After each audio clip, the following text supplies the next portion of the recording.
नमस्कार। आज बात करते हैं एक ऐसी नदी की जिसकी कहानी किसी महाकाव्य जैसी है। मतलब ये सिर्फ एक नदी नहीं है, ये एक ऐसा सफर है जिसमें ये नदी अपना रूप बदलती है, अपना नाम बदलती है, यहां तक कि अपना पूरा का पूरा किरदार ही बदल लेती है। तो चलिए शुरू करते हैं इसका ये अनोखा सफर। पर इस कहानी में आगे बढ़ने से पहले एक सवाल, एक ऐसा सवाल जो थोड़ा दिमाग घुमा देगा। क्या ये मुमकिन है कि कोई नदी उन पहाड़ों से भी ज्यादा पुरानी हो जिनके बीच से वो बह रही है? सुनने में अजीब लगता है ना? पर इसका जवाब इसी नदी की कहानी में छिपा है। तो हमारी कहानी की शुरुआत होती है दुनिया की छत यानी तिब्बत से। यहां कैलाश पर्वत और पवित्र मानसरोवर झील के पास है चे मायोंगदुंग ग्लेशियर। बस यहीं से एक धारा निकलती है और यही है इस महान नदी का जन्मस्थान। यहां इसे अपना पहला नाम मिलता है, यारलुंग सांगपो, और यहीं से हिमालय के समानांतर ये पूरब की ओर अपना लंबा सफर शुरू कर देती है। तो इसका पहला परिचय, इसकी पहली पहचान है यारलुंग त्सांगपो। जरा सोचिए, तिब्बत के ऊंचे ऊंचे ठंडे पठारों पर यह नदी कितनी शांत और सौम्य धारा की तरह बहती होगी, जैसे अपने आगे आने वाले तूफानी सफर के लिए बस ताकत जमा कर रही हो। और फिर अचानक सब कुछ बदल जाता है।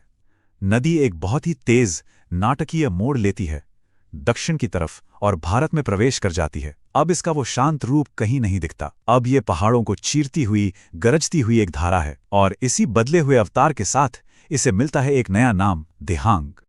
पहाड़ों का सीना चीरकर अब ये नदी उतरती है असम के हरे भरे मैदानों में। यहां दिबांग और लोहित जैसी बड़ी बड़ी सहायक नदियां आकर इसमें मिल जाती हैं और इसका आकार एकदम विशाल हो जाता है। और इसी विशाल रूप के साथ इसे मिलता है अपना सबसे प्रसिद्ध, सबसे शक्तिशाली नाम, ब्रह्मपुत्र। लेकिन सफर अभी भी खत्म नहीं हुआ है। जैसे ही यह नदी बांग्लादेश की सीमा में कदम रखती है, इसका एक और नया रूप सामने आता है। यहां इसे जमुना के नाम से जाना जाता है। ये इसका आखिरी नाम है जो इसे समुद्र में होने वाले महामिलन के लिए तैयार करता है। तो याद है वो सवाल जो हमने शुरू में पूछा था कि भाई एक नदी पहाड़ों से पुरानी कैसे हो सकती है? इसका जवाब एक बहुत ही दिलचस्प जियोलॉजिकल कॉन्सेप्ट में है, जिसे कहते हैं एंटीसीडेंट रिवर या पूर्ववर्ती नदी। अब इसका मतलब क्या है? इसका मतलब है कि ये वो नदियां हैं जो हिमालय के बनने से भी पहले से वहां बह रही थीं। जरा सोचिए, जब जमीन की टेक्टोनिक प्लेट्स टकराईं और हिमालय धीरे धीरे ऊपर उठने लगा, इन नदियों ने अपना रास्ता नहीं बदला। नहीं, इन्होंने हार नहीं मानी, बल्कि उठते हुए पहाड़ों को ही चीरकर अपना रास्ता बना लिया। और हमारी ब्रह्मपुत्र, सिंधु और सतलुज, ये तीनों इसी की बेहतरीन मिसाल हैं। तो आखिर ये होता कैसे है? चलिए इसे थोड़ा आसान करके समझते हैं। कल्पना कीजिए, करोड़ों साल पहले एक पुरानी नदी है जो शांति से एक मैदान पर बह रही है। फिर जमीन के नीचे की ताकतें, मतलब टेक्टोनिक फोर्सेस, जमीन को धीरे धीरे ऊपर उठाना शुरू करती हैं। पर नदी रुकती नहीं है। वो अपनी कटाव की शक्ति से उस उठती हुई जमीन को लगातार काटती रहती है, जिससे एक गहरी घाटी, एक गॉर्ज बन जाता है, और आखिरकार एक पूरी की पूरी पर्वत श्रृंखला खड़ी हो जाती है। पर नदी, वो आज भी अपने उसी पुराने रास्ते पर बह रही है, ठीक वैसे ही जैसे ब्रह्मपुत्र ने दिहांग गॉर्ज बनाया।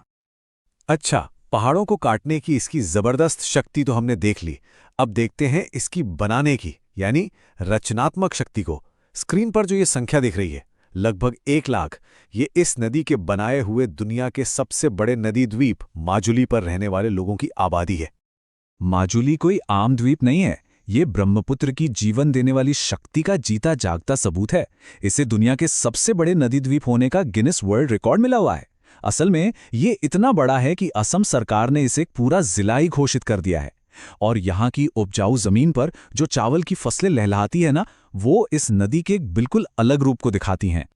देखिए, कोई भी महान नदी अकेली नहीं होती। उसकी असली ताकत होती हैं उसकी सहायक नदियां।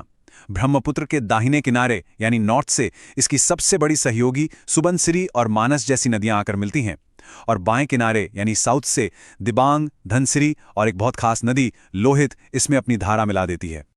तो लोहित को खून की नदी या रिवर ऑफ ब्लड जैसा नाम क्यों मिला? नहीं, वजह डरावनी नहीं, बल्कि काफी दिलचस्प है। बात यह है कि ये नदी अपने रास्ते से लाल मिट्टी बहा कर लाती है, और इसी वजह से इसका पानी अक्सर लाल रंग का दिखता है। ये एक ऐसा फैक्ट है जो इस नदी की कहानी को और भी रंगीन बना देता है। ब्रह्मपुत्र की कहानी में एक और जियोलॉजिकल ट्विस्ट आता है असम में।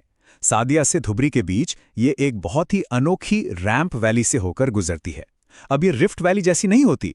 यहाँ टेक्टोनिक फोर्सेस ने घाटी के दोनों किनारों को ऊपर की ओर धकेल दिया है, जैसे नदी के लिए एक संकरा सा चैनल बना दिया हो और नदी उसी में बहने पर मजबूर है। और अब हम पहुंच गए हैं सफर के अंतिम और शायद सबसे शानदार पड़ाव पर, दक्षिण एशिया की महान नदियों का महासंगम। यहाँ नामों का एक आखिरी और बड़ा मजेदार खेल होता है। ब्रह्मपुत्र, जो अब जमुना बन चुकी है, वो मिलती है भारत से आ रही गंगा से, जिसे बांग्लादेश में पद्मा कहते हैं।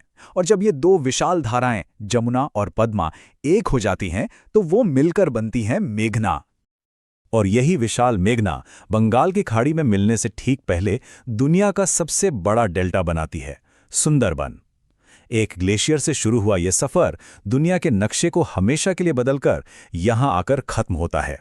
इतनी विशाल नदी पर भला इंसान अपनी छाप कैसे छोड़ता है? इन इंजीनियरिंग के चमत्कारों को देखिए।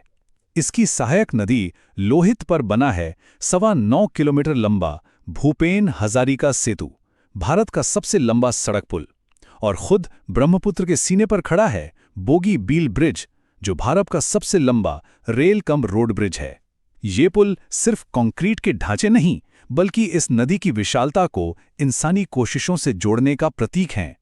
तो एक ग्लेशियर की पतली सी धरारा से लेकर दुनिया बनाने वाली एक महाशक्ति तक, ये थी ब्रह्मपुत्रा की कहानी। यह हमें सोचने पर मजबूर करती है कि हमारे आसपास के नक्शों में और कितनी ऐसी जबरदस्त कहानियां छिपी हुई हैं, बस खोजे जाने का इंतजार कर रही हैं।